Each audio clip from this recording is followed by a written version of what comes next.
నమస్తే సార్. నమస్తే అండి, చెప్పండి. అదే సార్ మా ప్రాబ్లం. మా అమ్మాయిది యుఎస్ లో మ్యాచ్ పెళ్ళైతే తీసుకెళ్లి అబ్బాయి ఇక్కడ వదిలిపెట్టి వెళ్ళిపోయాడండి. ఇంతవరకు అడ్రస్ లేడు. ఓకే. ఎక్కడి నుంచి అండి మీరు కాల్ చేసేది ఇప్పుడు? ఇప్పుడైతే హైదరాబాద్ నుంచి అండి, మామూలుగా అయితే మాది గుంటూరు అండి. మీది గుంటూరు అండి. ఓకే అండి. ఎప్పుడైందండి మ్యారేజ్? ఎప్పుడైందండి? 19లో అయిందండి. 21లో తీసుకొచ్చి వదిలిపెట్టి 10 రోజుల్లో వస్తారని చెప్పి ఇంకా అడ్రస్ లేకుండా వెళ్ళిపోయాడండి. 2019లో మ్యారేజ్ అయిందండి? అవునండి, 19లో అయింది, 21లో వదిలిపెట్టి వెళ్ళాడు. మ్యారేజ్ ఎక్కడైందండి? మ్యారేజ్ శ్రీశైలంలో అయిందండి. మా దగ్గర మ్యారేజ్ సర్టిఫికేట్ కూడా ఉందండి. ఓకే. ఇప్పుడు మీ మ్యారేజ్ అయిన తర్వాత యూఎస్ తీసుకెళ్లారండి మీ అమ్మాయిని? అవునండి అవునండి. తీసుకెళ్ళి 2021లో వదిలేశారు. ఇంక మళ్ళీ వస్తానని రాలేదు ఇంక? సెప్టెంబర్ మళ్ళీ 10 రోజుల్లో వస్తారని చెప్పి రాలేదు. ఏంటంటే మీ అమ్మాయి ఏమంటుంది, మీ అమ్మాయి ఏమంటుంది అన్నారండి. అంటే అక్కడ గొడవలు పడ్డారు. ఆ గొడవల్లో నువ్వు నాకొద్దు అనుకున్నారంట. అనుకున్నారని చెప్పి ఇంకా ఈ అమ్మాయి చెప్పిద్ది, ఇంకా వద్దని సంతకం పెట్టేసిద్ది అని చెప్పేసి ఇంకా అదే మాట మీ అమ్మాయి ఏమంటుంది అని అడిగారు. అడిగితే మా అమ్మాయి ఏమైనది ఏంటి, నువ్వు రా మాట్లాడుకుందాం అని అంటే ఒకసారి వచ్చాడు. వచ్చి వాళ్ళందరం తీసుకొని ఒకసారి వచ్చాడు. ఇంకా వచ్చి మీ అమ్మాయి ఏమంటుంది అంటే, మా అమ్మాయి ఏమనేది చిన్నపిల్లలు తెలిసి తెలియక ఏదో అంటది. మనం మీరు గొడవలు అన్నట్లు ఎవరికైనా వస్తాయి, కాంప్రమైజ్ అవ్వాలని చెప్పామండి. ఇంకా సైలెంట్ వెళ్ళిపోయారు. వెళ్ళిపోయి ఇంకా తర్వాత నుంచి ఇంకా అడ్రస్ లేరండి. మేము వాళ్ళ ఇంటికి వెళ్తే అతను వేరేగా అపార్ట్మెంట్ తీసుకొని అక్కడ ఉంటున్నాడు, ఇంటికి రావట్లేదు. ఇప్పుడు ఇతను యుఎస్ లోనే ఉంటున్నాడండి? ఇతను యుఎస్ లోనే ఉంటున్నాడండి. ఇతని పేరండి? అతని పేరు సాంబశివరావు అండి. సాంబశివరావు అండి. ఇంటి పేరండి? ఇంటి పేరు అపర్ణ ఎర్రంశెట్టి అండి. ఎర్రంశెట్టి అండి. అవునండి, ఎర్రంశెట్టి సాంబశివరావు అండి. ఓకే. మీ అల్లుడి పేరు? అవునండి, అరిజోనాలో ఫినిక్స్ అనే దాంట్లో ఉంటాడండి. అమెరికన్ ఎక్స్ప్రెస్ లో జాబ్ చేస్తాడండి. ఓకే. అమెరికన్ ఎక్స్ప్రెస్ లో. కనీసం ఎంతో కొంత ఇచ్చి ఇట్లాగా నాకు వద్దు నువ్వు అని వద్దనేసి మాట చెప్పాడండి. మరి వద్దన్నప్పుడు ఎంతో కొంత అమౌంట్ అమ్మాయికి ఇవ్వాలి కదండి, అమ్మాయి లైఫ్ స్పాయిల్ చేసినందుకు. ఓకే. ఇప్పుడు వీళ్ళు లవ్ మ్యారేజ్ అండి, అరేంజ్డ్ అండి ఇది? Love marriage sir. Plus college లో నుంచి లవ్, 10 years లవ్. మేము వద్దు అంటే మా ఇంటి చుట్టూ తిరిగి లాస్ట్ లవ్ మ్యారేజ్ చేసుకున్నారు. చేసుకున్న తర్వాత తీసుకెళ్లాడు. ఇప్పుడు దింపేసి సైలెంట్ గా ఊరక ఫ్రీగా సైన్ పెడితే కాగితాలు తీసుకోవాలని కూర్చున్నాడు. 10 ఏళ్ళైనా 20 ఏళ్ళైనా నేను తిప్పిస్తాను కానీ నేను రూపాయి ఇవ్వను అంటున్నాడండి. ఓకే. ఇప్పుడు ఈ అమ్మాయి లైఫ్ స్పాయిల్ చేశాడు. జాబ్ చేసుకొని కూడా అమ్మాయిని వాడి చుట్టూ తిప్పించుకుంటా ఉన్నాడు. తర్వాత ఏమో ఇప్పుడు తీసుకెళ్లి ఇట్లా చేశాడు. మాకు నష్టపరిహారం కావాలి కదా అని నేను అంటానండి. 10 లక్షలు ఇస్తా, 20 లక్షలు ఇస్తా అని చెప్పేసి మాట్లాడుతున్నాడు. డే అండ్ నైట్ మాట్లాడి అట్లా చేసినాడు. ఇప్పుడు మాతో డైరెక్ట్ గా మాట్లాడకుండా వేరే వాళ్ళతో మాట్లాడిస్తున్నాడు సార్. వీళ్ళు పేరెంట్స్ ఎక్కడ ఉన్నారండి?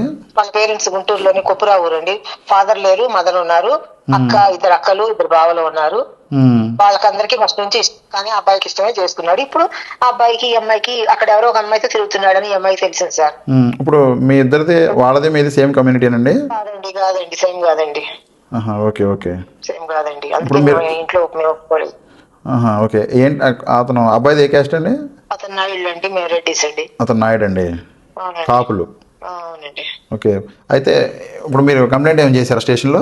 స్టేషన్లో కంప్లైంట్ చేసాం, కోర్టులో కేసు పెట్టాం. కానీ అతను సిఐల్ని, కోర్టు కానిస్టేబుల్ ని, మామూలు పెట్టుకున్న లాయర్ ని అందరినీ కొనేస్తున్నాడు అండి. అయ్యో. లాయర్ ముందు మాకు ఒక మాట చెప్పాడు. తర్వాత ఎప్పుడు అడిగినా కూడా మీకేం తెలుసమ్మా, నేను చెప్తాను ఎప్పుడు ఏం చేయాలో అది ఇది అని అంటున్నాడు. మళ్ళీనేమో ఫస్ట్ ఒక మాట మాట్లాడుకున్నాము, అంతా అయిపోయిన తర్వాత మళ్ళీ మధ్యలో మీరు 50,000 తీసుకొని వస్తేనే నేను కోర్టులో అడుగు పెడతాను అంటున్నాడండి లాయర్ అండి. అంటే మరి అతను ఇక్కడ లేడు కదండి, మనం ఏం చేయడానికి ప్రజెంట్ అంటే నా ద్వారా ఎలా చేయాలని అంటారు మీరు? అతను ఇక్కడ లేడు కదా, మనం ఇక్కడ ఉంటే నేనే పక్క స్టేట్ ఏమీ లేదనండి, నా వల్ల కాదు కాబట్టి మీలాంటి వాళ్ళందరినీ రిక్వెస్ట్ చేస్తున్నానండి. మీ వైపు నుంచి మీకు ఎంతో పలుకుబడి ఉంటది కదా, ఏదైనా చేయగలరు అని చెప్పేసి. ఏదన్నా దేశం దాటున్నాడు కదండి అతను. అదేనండి, మీకు ఉంటది కదండి దేశం దాటున్నా కూడా ఏదో ఒకటి మీకు. నా వల్ల కాదు కాబట్టి నేను చాలా చిన్న పరిస్థితిలో ఉన్నాను కాబట్టి, పక్క స్టేట్ అయితే నేను ఏ బస్ కో ట్రైన్ కో వెళ్ళిపోయి అక్కడ కూర్చునేదానండి రోడ్డు మీద. ఓకే. ఎనీవే, ఇప్పుడు ఇతను కాంటాక్ట్ అవైలబుల్ ఉంటాడండి? కాంటాక్ట్ మాతో అస్సలు ఉండట్లేదండి. ఏదైనా మెసేజ్లు పెడితే చూస్తున్నాడు, సైలెంట్ గా ఉంటున్నాడు, ఆన్సర్ కూడా ఇవ్వట్లేదు. ఎవరితో మాట్లాడించినా అదే చెప్తున్నాడు సమాధానం. మాట్లాడిస్తే వేరే వాళ్ళతో నేను 10 ఇస్తా, 20 ఇస్తా, లేకపోతే 30 ఇస్తా. సరే, ఎంత ఇచ్చినా ఏదో కూడా మాట్లాడుకోవాలి కదా కనీసం. అంతేనండి, అక్కడ దాకా వచ్చి ఆగాడండి. అక్కడ 2 పేరు మీద ఇల్లు ఉందండి. ఇప్పుడు పిల్లలేం లేదు కదండి ఇంకా? లేరండి, పిల్లలు లేరు. ఓకే. ఎక్కడ ఇల్లు ఉందండి 2 పేరు మీద? అక్కడ యుఎస్ లో. ఓకే. మీ మీ అమ్మాయి కూడా జాబ్ చేసేదండి?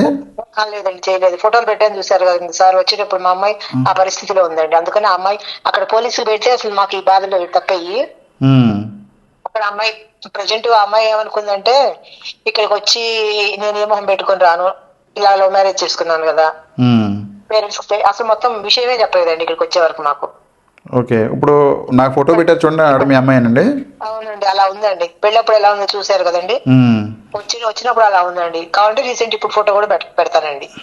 అది కూడా ఇట్లా గొడవలు జరుగుతున్నాయని ఈ అమ్మాయి ఒక 10 days ముందు చెప్తే నేను ఆ అబ్బాయికి ఫోన్ చేస్తే నేను మా అబ్బాయి ఏం లేదు చిన్న చిన్న గొడవలు అన్నాడండి. అంటే ఇప్పుడు మేడం ఇతన్ని నేను కాంటాక్ట్ అవ్వచ్చండి? ఇతన్ని నేను అవ్వచ్చండి. మీ దగ్గర డీటెయిల్స్ ఏమైనా ఉన్నాయి అతని కాంటాక్ట్ నెంబర్లు అవి? నంబర్ ఉందండి. చెప్పండి.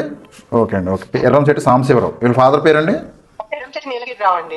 ఇప్పుడు మీరు అంటే మీరు ఇప్పుడు దేనికి ప్రపోజల్ అండి మీరు? అంటే మేమైతే సరే అంటే అమ్మాయిని పంపిద్దామని అనుకున్నామండి. కానీ ఇంతకాలం ఇంత చేశాడంటే వాడికి ఇష్టం లేదు కదా, వాడికి ఇష్టం లేకుండా బలవంతంగా పంపించి మళ్ళీ ప్రమాదంలోకి నెట్టే పరిస్థితి వచ్చిందేమో అని భయంగా ఉందండి. మామూలుగా అయితే ఇంతకాలం ఎవరైనా ఉంటారండి? ఉండరు కదండి. ఉండండి. అంటే ఆల్మోస్ట్ 21 అంటే 5 years అయిపోయింది. 26 వచ్చింది కదా, సెప్టెంబర్ అండి. 5 years అవుతుంది దాదాపు. 5వ సంవత్సరం నడుస్తుంది. ఏదన్నా ఉన్నా ఒక సంవత్సరం 2 సంవత్సరాలు ఎంత కోపసాపాలైనా. అవును కదండి. కాబట్టి వాడు నువ్వే వద్దు అంటున్నావు కాబట్టి మాకు న్యాయం చేయ, అమ్మాయిని అటు జాబు చేసుకోనీయకుండా ఇటు లైఫ్ స్పాయిల్ 4 రోజుల్లో ఎంగేజ్మెంట్ పెట్టుకున్నామండి మేము. పెట్టుకుంటే ఇదిగో నేను కోసుకున్నాను, ఇదిగో నేను జైల్లో ఉన్నాను, ఇక్కడ సూసైడ్ అటెంప్ట్ చేస్తే జైల్లో వేస్తారు, ఇదిగో నేను 4 రోజులు నా ఫోన్ స్విచ్ ఆఫ్ అయింది అది ఇది అని చెప్పి ఈ అమ్మాయిని 4 రోజులు ఎంగేజ్మెంట్ మేము మాట్లాడి పెట్టుకుంటే ఆ అమ్మాయిని మొత్తం ఇచ్చేసేసాడండి. నేను ఒకసారి వాళ్ళతో కూడా మాట్లాడతానండి. కాంటాక్ట్ అయిన తర్వాత దాన్ని ఏం చేయలేదని నేను అప్పుడు చెప్తానండి మీకు. డెఫినెట్ గా నా కాంటాక్ట్స్ ద్వారా నేను కూడా అతనికి లైన్ లోకి వెళ్తాను. మాకు న్యాయం జరగడం కావాలి సార్. అదే అండి. ఓకే అండి. చాలా మందికి ఇంతవరకు నేను ఫేస్బుక్ లో చూసి ఫోన్ చేశాను సార్. ఓకే అండి. Okay madam.